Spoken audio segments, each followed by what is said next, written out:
every day, one by one, I'm gonna try every recipe of Laura, starting from the very beginning. Come, join me on my challenge. Let's go!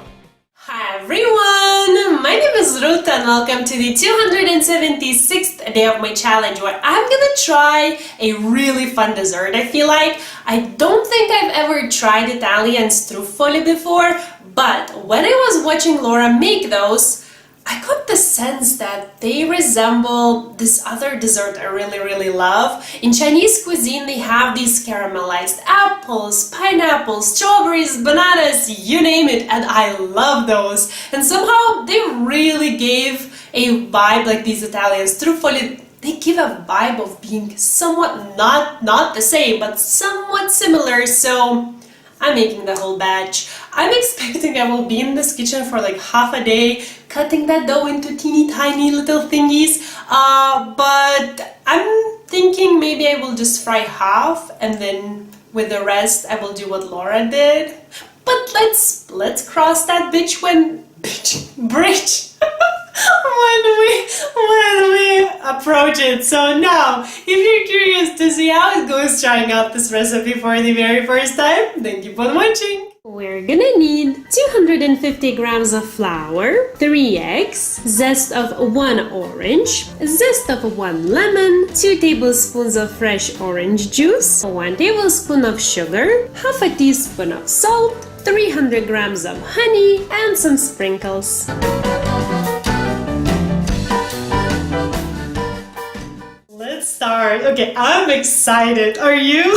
So now to make the dough, you want to take pretty much all of the ingredients and mix them up, minus the honey and the sprinkles. So flour, orange and lemon zest, orange juice, salt, sugar, and the eggs will go into this huge bowl, and then I'm gonna mix using my handheld mixer. Laura mixes everything using her standing mixer. Mine is back in Lithuania, so whenever I'm in Turkey, in my Turkish kitchen, I'm using this, and usually it works just as fine.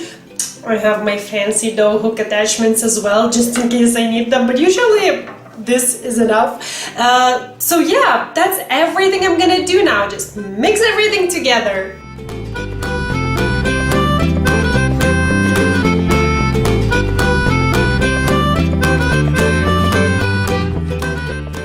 Perfect. So now I'm gonna flour my surface really well, dump the dough onto it, and then knead until it comes together and is not that sticky anymore. Now, as you can see, it is quite sticky. I won't add too much flour. I don't want to make it too dense, but a little bit.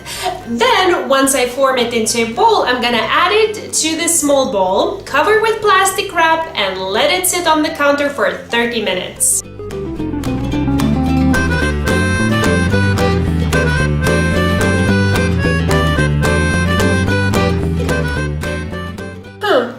Sunny again. It's so interesting. It was sunny, then it started raining heavily, like doomsday and all. Like it became an evening, and now it became sunny again. So cool. Anyways, my dough has rested. I'm ready to move on, and I kind of made this interesting angle so that I could prepare this corner. Laura actually uses a baking sheet lined with parchment paper. I figured, why the baking sheet? I'll just put some parchment paper here and we'll see whether I was wrong or right. So now as for the dough, I'm gonna take it out. I'm gonna roll it a little bit on this floured surface again, flatten it out, and then divide it into 8 equal pieces. Then take each piece and just like quickly roll it into a rough ball and put it back here and cover with plastic wrap. I will leave one ball here. I will be working with one of them only at a time and keeping the rest covered so that they don't dry out.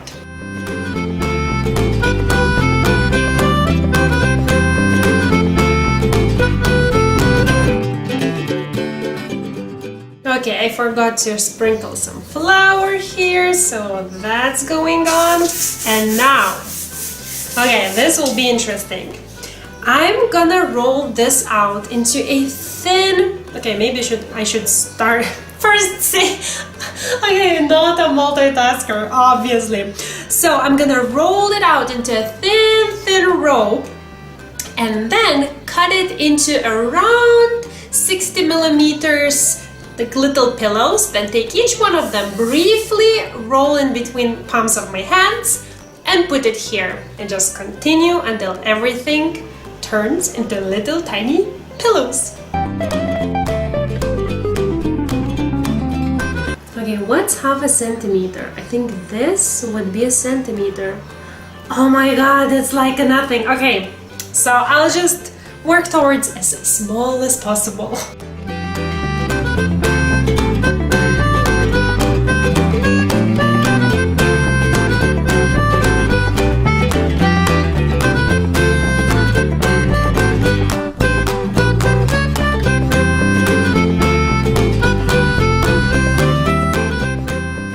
And if you wondered, that's how a half looks like. And I actually decided today to fry only half of them. So these guys will go actually straight into the freezer, just how they are on the parchment paper. Maybe I'll even work a bit on separating because some balls are touching and they shouldn't. So once they freeze, I'm gonna transfer them to a Ziploc bag for further use, and I'm gonna use Laura's method. If you're curious how to, work with them after you freeze them, just check the written recipe in the description box down below, because I'm planning to do what Laura said. And then I think while I'm working on the rest of the dough, I'll actually turn on my deep fryer to preheat to 190 degrees, because that takes some time, and I think we'll be on the same page with it. And maybe turn on the light. Yeah, that's all I'm gonna do.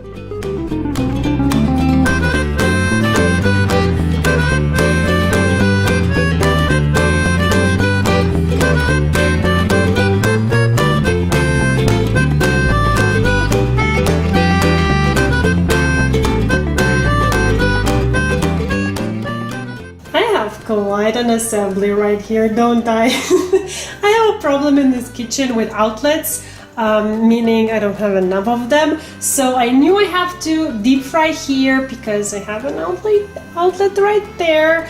So I brought everything else here as well. I have my little Struffoli there, I have my paper towel lined plate here, and the ready to go deep fryer with dust.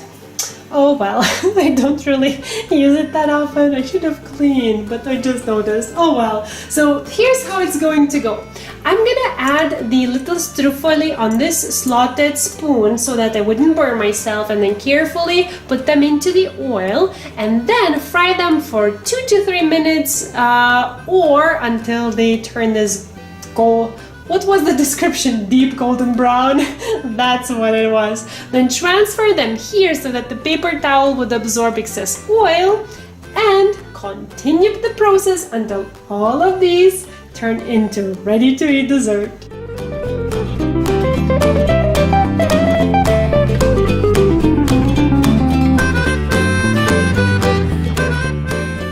Look at them! They're so cute, so tiny. Okay. The next step is to warm up the honey, then add it here and mix everything until everything is coated really nicely. I will actually use my microwave. Laura warmed it up in a pot. Don't see why to use the pot. I'm gonna pop this into the microwave for 10 to 30 seconds. I'll be checking it every 10 seconds or so, just until it's like really, really runny.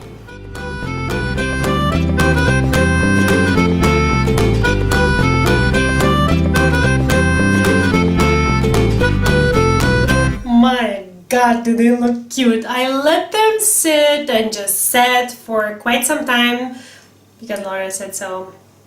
I do everything Laura says.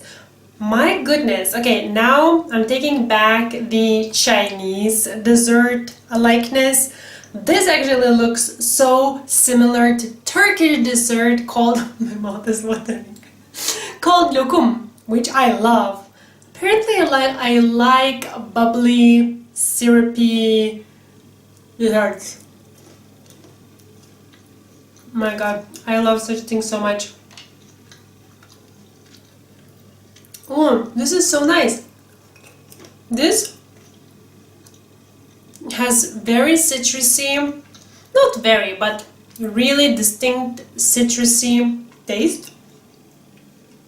I mean, obviously, we put lots of zest and lots of, well, not that much, but like fresh orange zest, orange juice. Okay, if I don't stop, I'll be eating all the way to the very end. This is nice. Actually, I tried well, not that hard, but I tried to make them small because Laura mentioned that traditionally Struffoli are really small, so I think that's how big they should be. Correct me if I'm wrong. Is this the size they should be? But actually, now when I bite into one, I kind of wish they were a bit bigger, like Laura made them, because I feel like then like you would taste the dough more. There would be more fluff in the middle. Okay, stopping.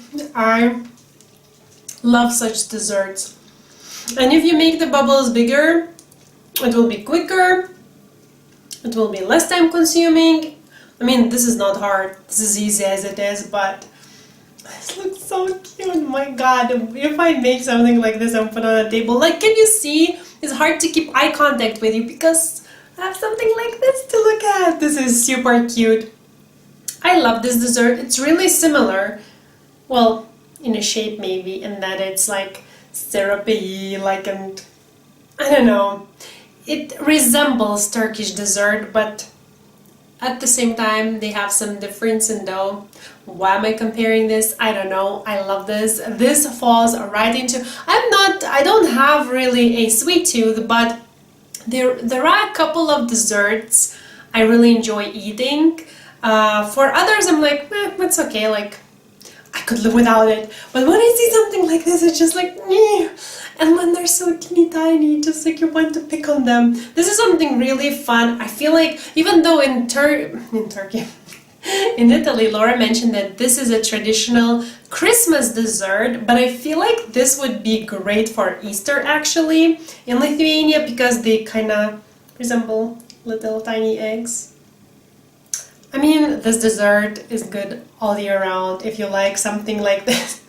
Okay, as I cannot keep my hands off of these, I think I should just like wrap it up. So if you want to see how Laura makes them, or first compare how close I made them to hers, and then the link to her video is there. You can find the written recipe in the description box down below in both American and the metric systems. So if you're curious, there are no excuses. There are all the measurements you need and understand in there.